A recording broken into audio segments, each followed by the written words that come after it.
नमस्कार दोस्तों, अगर आप हॉस्पिटल में सिक्योरिटी की जॉब करते हैं तो ये वीडियो आप ही के लिए है।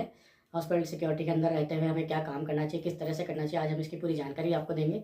सबसे पहले हम ये जानेंगे कि हॉस्पिटल सिक्योरिटी के अंदर क्या पोस्ट होती है। पहला तो होता है आपका एचओडी, जो आपका रिक्रूटमेंट के लिए आपका आगे प्रोसेस करता है। दूसरा होता है सुपरवाइज़र या इंचार्ज। तीसरा आपको दिया आपका जो एग्जीक्यूटिव कहते हैं, इसके अंदर सिक्योरिटी एग्जीक्यूटिव वो होता है।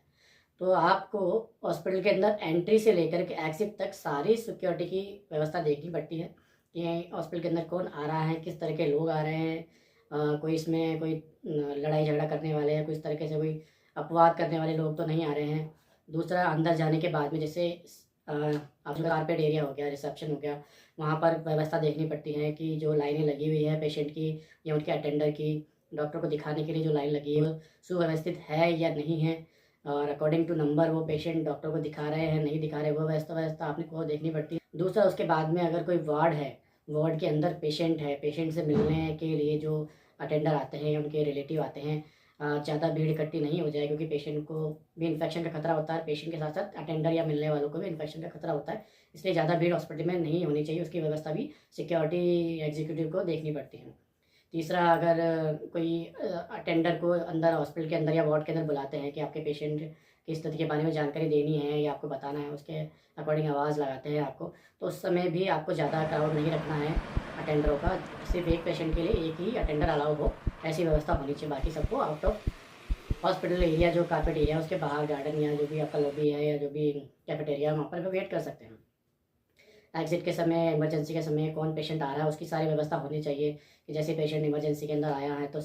सिक्योरिटी गार्ड को तुरंत गेट खोलना पड़ता है, गेट खुला ही रहता है, और तुरंत जो वार्ड बॉय वगैरह है या ट्रॉली उसका अरेंज करवाना पड़ता है। अगर कोई नहीं भी है तो आपको भी ट्रॉली उस पेशेंट के लिए अरेंज करनी पड़ेगी। एग्जिट के समय पेशेंट डिस्चार्ज होकर जा रहा है तो उसकी बिलिंग फाइल वगैरह जो भी उसको पास मिलता है कि भाई इसका पूरा जो है बिलिंग हो गया है, और उसकी पूरी कैश वगैरह जो भी है उसका अमाउंट जमा हो गया, बिलिंग होगी, उसका पास जो भी आप देखें उसके बाद में उसको वहाँ से जाने दीजिए, ठीक है। दूसरा,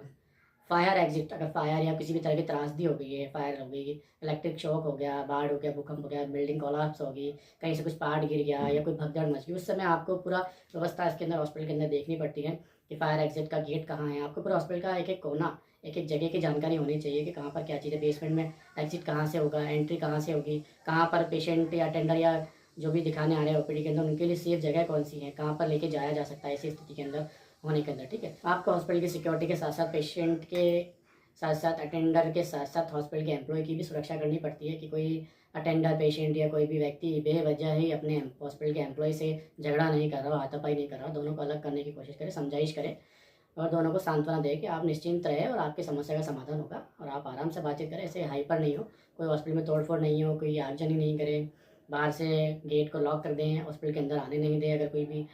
इस तरह की अपेक्षा से आता है हॉस्पिटल के अंदर तोड़-फोड़ के इरादे से या लड़ाई झगड़े के इरादे से, क्योंकि अक्सर ऐसा होता है कि अगर किसी का इमरजेंसी में डेथ हो गया या हॉस्पिटल के अंदर डेथ हो गया तो लोग उसको समझते नहीं है कि ये तो एक ना दिन होना ही है, किसी वजह से हो गया है, पर वो लड़ाई झगड़े पे आतुर हो जाते हैं। तो ऐसे के अंदर हॉस्पिटल के अंदर तोड़-फोड़ करना इल्लीगल होता है और आपके खिलाफ कार्रवाई हो सकती है। इसकी बहुत सारी धारा है, उसका हम एक अलग से लेसन बनाएंगे। तो आपको एम्प्लॉय की भी सुरक्षा करनी है, पेशेंट की भी सुरक्षा करनी है, अटेंडर की भी सुरक्षा करनी है, बाढ़, भूकंप, शॉर्ट सर्किट या इन चीज़ों से भी सुरक्षा करनी है, सुरक्षित स्थान पर लेके जाना है आपको। इसके साथ साथ अगर कोई भी पेशेंट या अटेंडर आपसे पूछता है कि कहाँ से अंदर जाना है हॉस्पिटल के अंदर,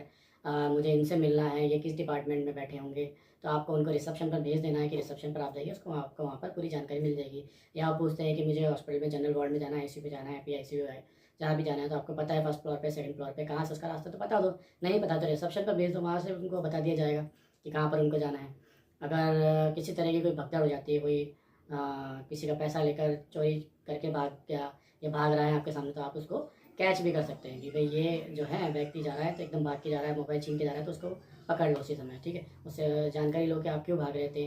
या कोई इसके पीछे भाग के आ रहा है, कोई जो भी है सिक्योरिटी सिस्टम का ये एक पार्ट है। हॉस्पिटल सिक्योरिटी सिस्टम के अंदर आपकी कई बार 12 घंटे की ड्यूटियाँ होती है, कई बार 24 घंटे की ड्यूटियाँ भी लग जाती है। तो ऐसे में आपको नींद पर अपना कंट्रोल करना होगा और झपकी भी नहीं मारनी है। ऐसे में अगर आपको ऐसा होता है तो आप 12 घंटे से ज़्यादा की ड्यूटी नहीं करें, क्योंकि आपकी 5 मिनट की नींद के चक्कर में कुछ भी हॉस्पिटल के अंदर हो सकता है। तो आपको पूरी निगरानी हॉस्पिटल के अंदर रखनी पड़ती है, चाहे आप गेट कीपर हैं या एग्जिट कीपर है। आपको सीसीटीवी कैमरे का जो मॉनिटरिंग होती है, टीवी होता है, उसके ऊपर पूरी निगरानी रखनी पड़ती है कि कौन कहाँ पर आ रहा है, जा रहा है, कौन किस इरादे से जा रहा है, आपको